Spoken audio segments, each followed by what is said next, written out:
Hello, all you lovely souls who revel in embracing life just as I do. This is Neerja Malik, and you are welcome into my world of I Embrace. And what do we intend to do here?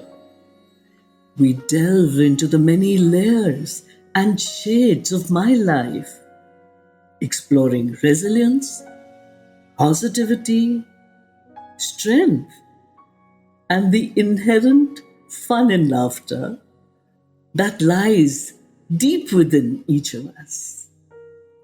Interludes from my own exciting and adventurous journey, my personal battles and victories that have brought forth innumerable lessons in my life.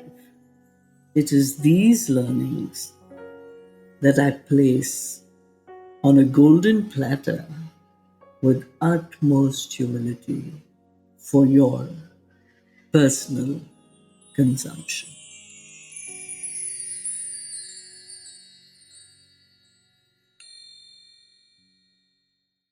Hello, my darling listeners.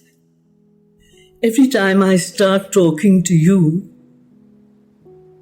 there is such excitement. My heart pounds with joy and the fact that I'm connecting and communicating with all of you. And I always feel that, oh my God, there is so much for me to say to you. I don't think a time will ever come when I won't have something to say to you. That time will never come when I will not send my love to you. It is all embracing, and that I will not feel your love for me, which is, I know, all embracing. Maybe that is why I call this podcast I Embrace, because it is giving me a chance to embrace all my feelings, all my emotions, all my thoughts, and share them embracingly with each and every one of you.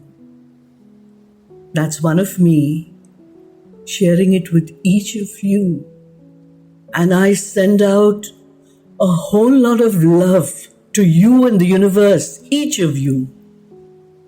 And imagine each of you sending me love.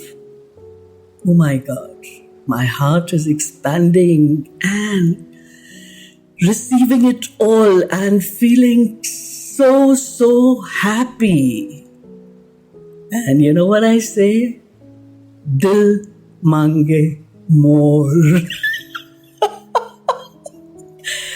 Talking about more, and before I proceed any further, I am going to tell you a little incident that happened to me in 1986 when I first came to Chennai. I didn't know Tamil, and the maid I had, Rukmini, she didn't know either English or Hindi.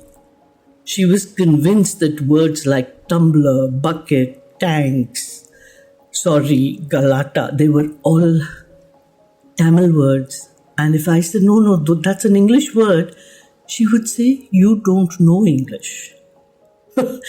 On that note, the first thing I did was to teach her how to make cold coffee.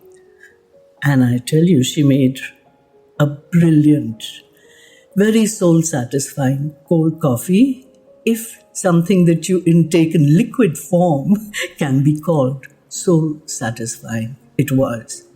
I loved it so much, and I was so relaxed, so content, so satisfied.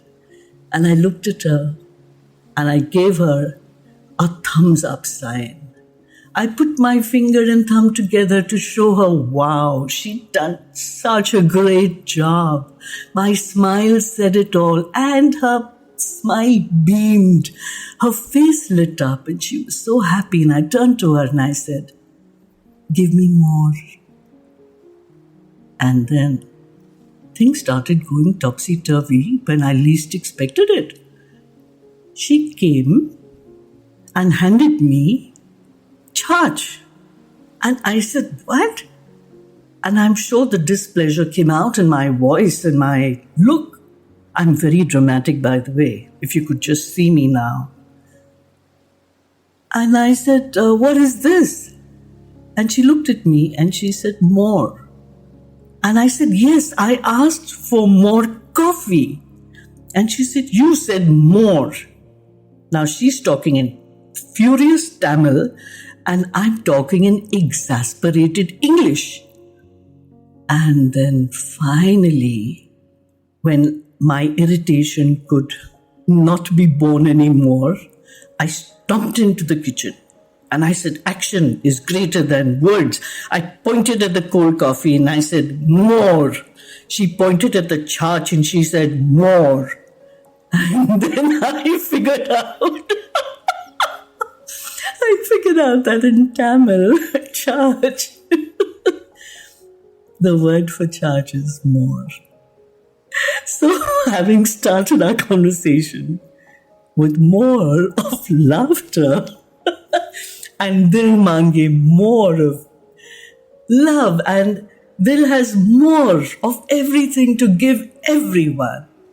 Let's get down to more business or more podcasting or more sharing, which is what I love to do. So the last time we spoke about surgery and chemo and radiation as a gift. And I am so happy because the feedback I've got is that no one has explained it in such a simple and beautiful manner.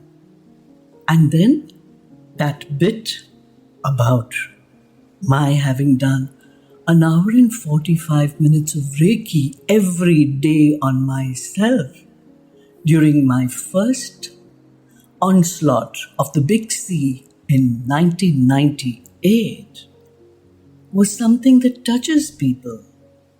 There is beyond the physical. There is the mind. There are the emotions and the thoughts and how you perceive things and how you face things and what your attitude is, positive, which brings about resilience and courage. I realize it all. And I know that it just worked for me, but without thinking, without reflecting on it, without making assumptions, or forget assumptions, without coming to a conclusion that this is what made me heal.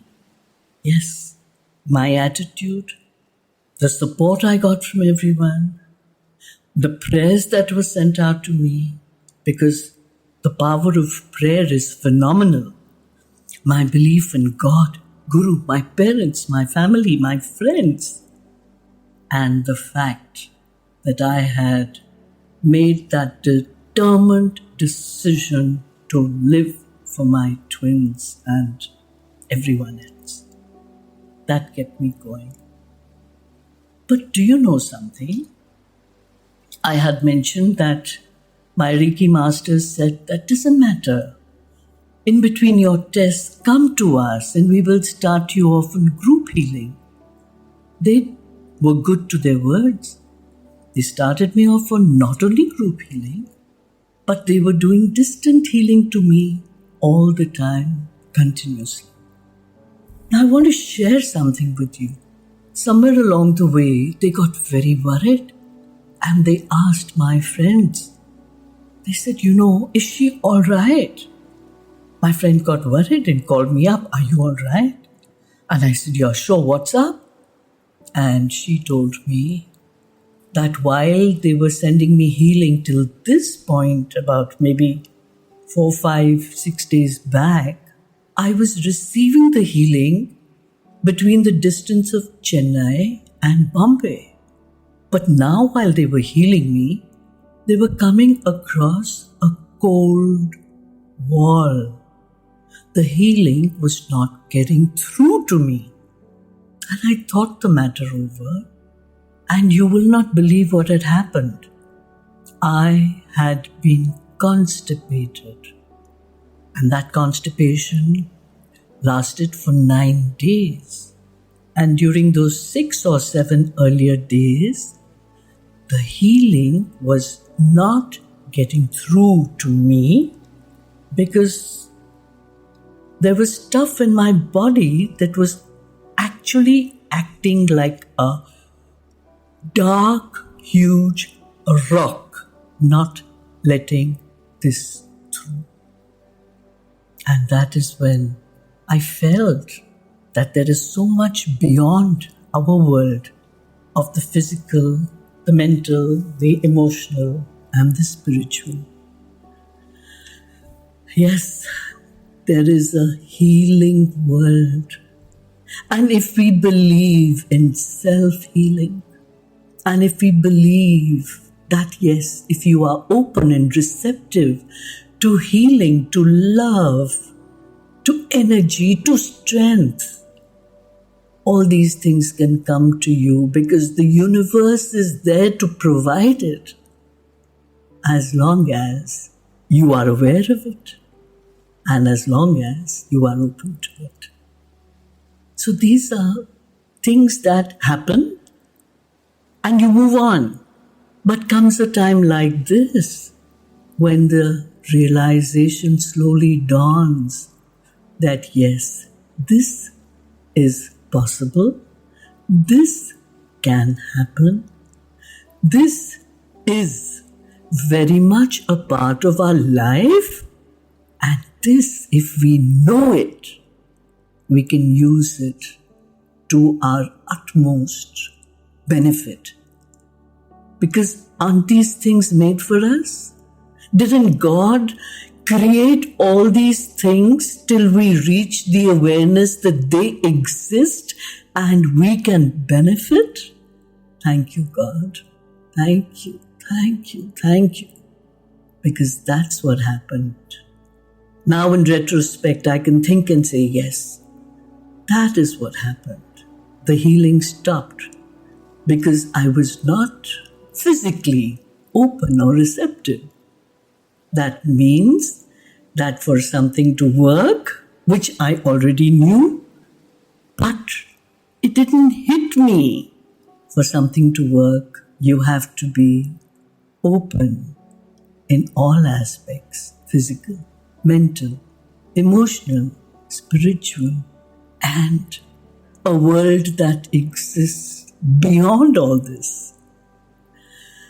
The healing world, the world of masters and saints and God and helpers and entities and souls that are there to help you along your way. Angels who, if you look around, are not only there in human form as friends and family, but are in this room with me as I talk with you.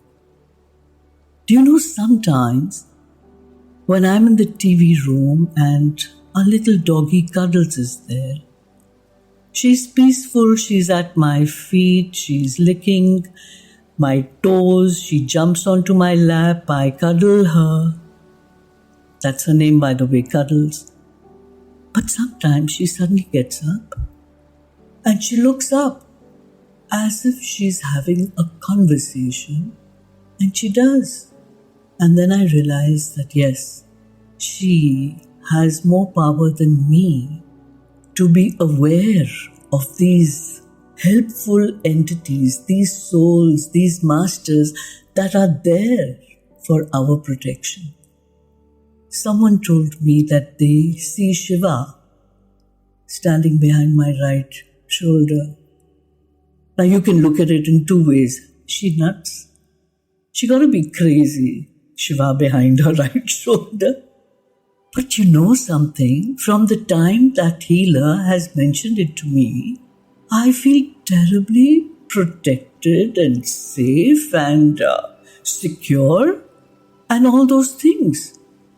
So if a thought or a feeling makes you feel loved, safe, protected, secure, on top of the world, happy, joyous, strengthened, resilient, courageous, brave, what more do we need? What more do we need to move on in our world? Yes, these are the feelings that we have as children. I still have it for my mother who's 93. And don't they say that when we talk to God, we say, Tvameva Mata Cha Pita Tvameva Bandhu Dravanam Tvamev. You are everything. You are my mother, my father, my brother, my relative, my all in all. And if we believe that and we know that to be true, which I do, then just open up your hearts, your souls, your minds, your emotions and thoughts and receive. That is so openly and blatantly coming your way. Receive and graciously accept what the Lord Almighty has made for you, the elements, the kingdoms, and all these beautiful thoughts of gratitude for having given us all this and more.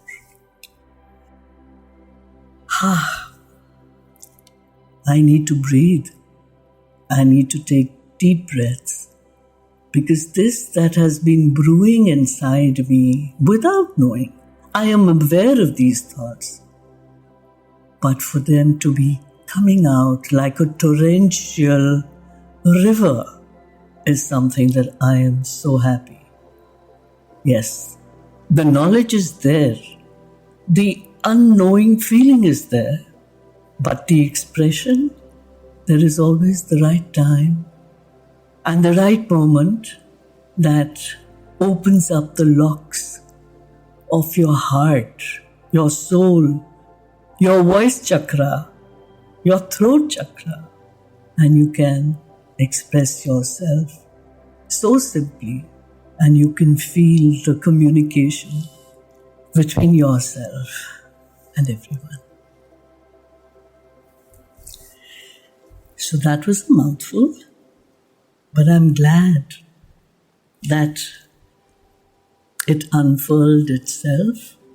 These are my feelings, but not expressed so surely, so blatantly, and so beautifully.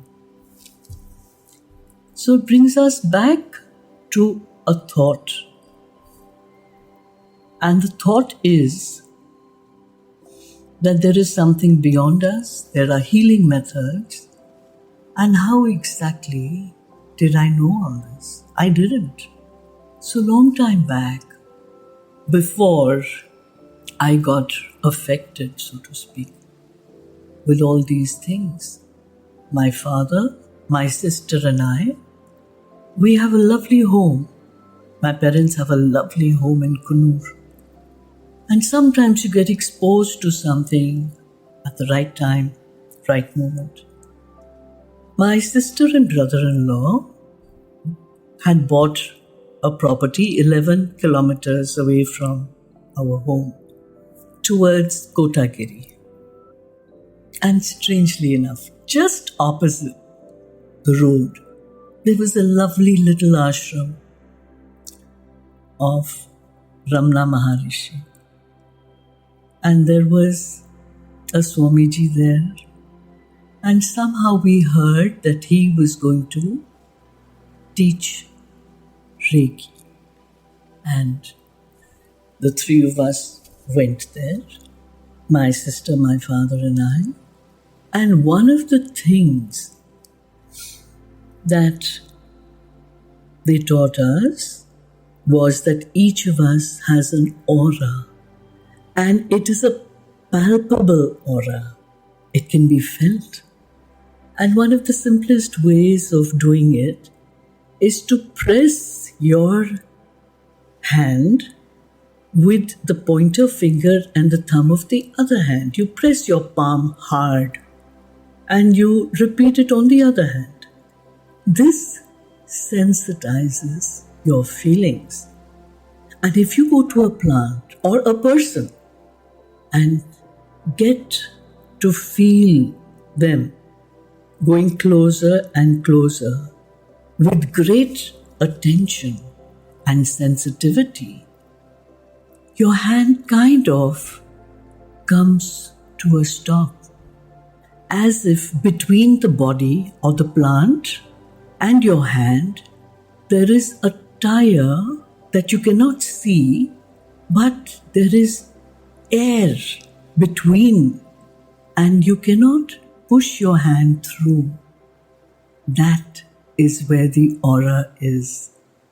The aura of every living being, a dog, a cat, an animal, a human, a plant.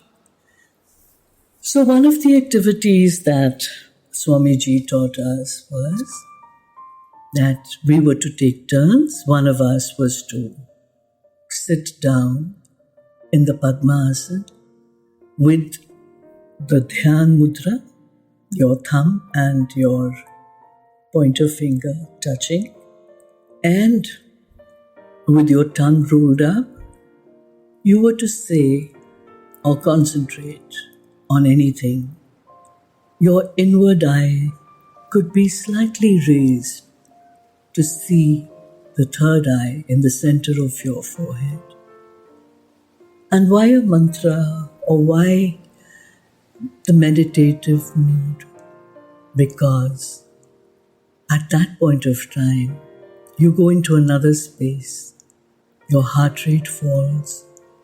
You are open to revelations. You are open to communication with the Almighty God. So, one of us was to sit there with our tongue rolled up and in this condition. And after a couple of minutes, when that person had settled down and you could see that the person has gone into a deep state, we were to go around and locate the aura. It was a beautiful experience. So we did it one by one, and then it was my turn. My most favorite mantra is the Gayatri mantra. And it's very beautiful because this is what it means. I need to share it. I am going to say it in Sanskrit. And then I will give you my very simple explanation in English. Om Bhur Bhuva Swaha Tat Savitur Varenyam Bhargo Devasya Dhimahi Dhiyo Yonam Prachodayat. Let us meditate on the glory of that Supreme Being who has created this universe. He who is to be worshipped and is the remover of all sins and ignorance. May He enlighten my intellect. So before I go into saying it 108 times, I like to start by saying it in English and then say it in Sanskrit. However many times I am guided to do so. So I did that. And I was, of course, deep in myself, within my inner feelings. Or should I say there were no feelings. I was magna. I was in a space of no space. And suddenly there was a furrow. And these voices were telling the Guruji that we can't find her aura. She doesn't have one, or we can't locate it. My ears opened up because of the noise. And I heard him say, "Go outside. Have you tried outside the building?" Now, this ashram, this particular hall that we were in, it was made on stilts and wood and hay on the roof, and there were wooden steps leading to this space. It was quite huge. You could literally feel that you were within a living entity. They went outside and they found it there. It never, I don't think I paid attention to it. Now that I'm talking about it, this has popped up in my mind. And so there are things beyond our comprehension, beyond our so-called intellectual or intellectualizing. Because if that is possible, if vibrations of my love and affection can reach you through the air, through the space, and you might be anywhere in the world. I'm talking to people from all over the world. You can feel it in my voice. You can feel it in my thoughts, in my feelings, in my emotions. And you can feel it reverberating. Well, if a human being's vibrations can reach you, imagine those of a higher, greater healing power. And all we have to do is graciously realize and accept that it is all for us, for our benefit. So I never realized that my podcast would take me down this lane. But then do we ever know what we're going to say and how we're going to say it? There has to be a right time and a right space.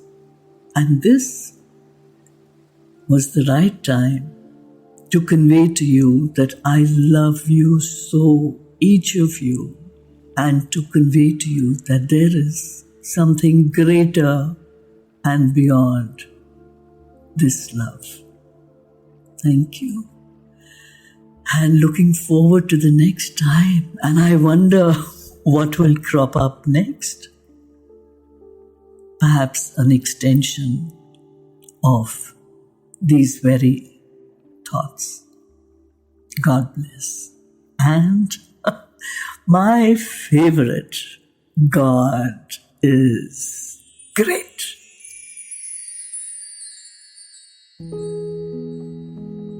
I Embrace isn't just about my journey of conquering cancer. It's about embracing life in all its entanglement and beauty. Remember, in this journey of life, you are never alone.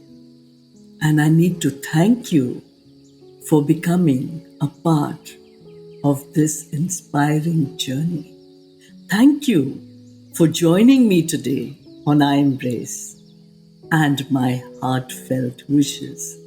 Stay resilient, stay positive, and most importantly, keep embracing life in all its glory.